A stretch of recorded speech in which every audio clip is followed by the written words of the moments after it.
Hey folks, welcome back to the channel. Today is Small Engine Saturday here at the farm. Here we have an Echo PE-2000 edger. When it first came in, it was in no start condition, so we did a full fuel system rebuild. That includes new carburetor, new fuel line, new fuel filter, and the cleaning of the gas tank. Now let's see if she'll fire up.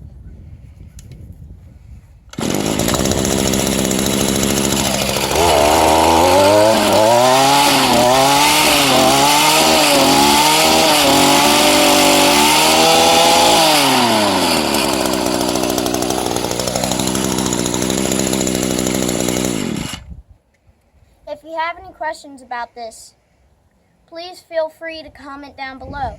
And please remember to like, share, and subscribe. Thanks for watching.